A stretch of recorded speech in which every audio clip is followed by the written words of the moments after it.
திரியோதசி அப்படின்னு சொல்லக்கூடிய 13வது திதி வரும்பொழுது ரிஷப லக்னமாகவோ சிம்ம ராசியாகவோ அல்லது ரிஷப ராசியாகவோ சிம்ம லக்னமாகவோ வந்தால் அதை தவிர்ப்பது நல்லது அப்படின்றதுக்காக தான் இந்த விஷசூன்ய ராசிகள் அப்படின்றத நம்ம எடுத்துக்கணுமே ஒழிய மற்றபடி அதை வந்து ப்ரெடிக்டில் கொண்டு வந்து நுழைச்சி உங்களுக்கு 8வது பாவம் வந்து இப்போ திதி சூன்யத்தில் இருக்குது, 8ஆம் பாவாதிபதி அங்கேயே வந்து ஆட்சியாக இருந்தால் அந்த திதி சூன்யாதிபதியாக வேலை செய்வார் அப்படின்றத மாதிரி எடுத்துக்கிறது வந்து அது பெருசாக வந்து அது உடன்பாடு இல்லை.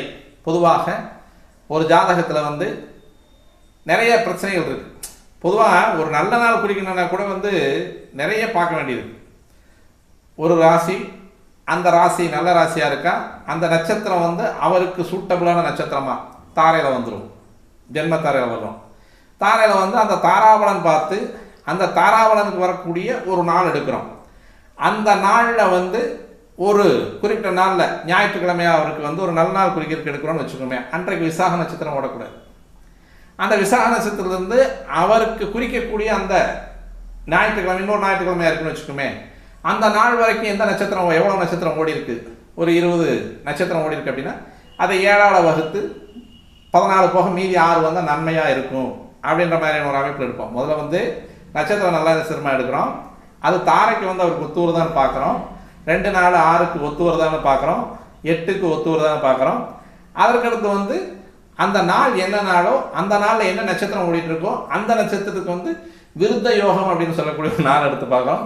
அந்த விருத்த யோகத்தில் இருக்கக்கூடிய நாளில் வந்து இந்த நட்சத்திரம் ஒத்து வரலைன்னா அந்த நாளை விளக்கிடுறோம். அப்போ ஒரு நல்ல நாள் குறிக்கிறதுக்கே திதி கண்டாந்தம், நட்சத்திர கண்டாந்தம், இது மாதிரி நிறைய கெண்டாந்தங்களை பார்த்து பார்த்து பார்த்து போயிட்டே இருந்தோம்னா அந்த கெண்டாந்த நாட்கள் இல்லாத நல்ல நாட்கள், அமிர்த நாட்கள் வந்து இந்த ராசிக்கு, இந்த ஜாதகருக்கு, இந்த நபருக்கு ஒத்து வராது.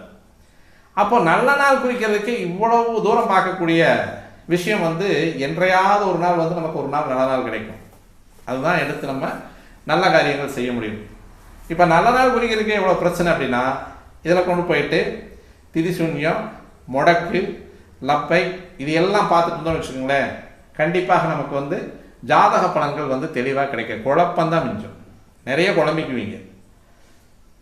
அவர் என்ன ராசியில் பிறந்திருக்கார், அவருக்கு என்ன நட்சத்திரம், அந்த நட்சத்திரத்திலிருந்து அவருக்கு எத்தனாவது தசை ஓடிட்டு இருக்கு, அந்த தசை இந்த லக்கணத்திற்கு சுபகிரகங்களுடைய தசையா, அந்த தசை இவருக்கு பாவங்களுடைய சுப பாவங்களுடைய தசையா, இது மேக்சிமம் வந்து 80% வந்து அவருக்கு நல்ல ஒரு பலனை கொடுத்துரும்.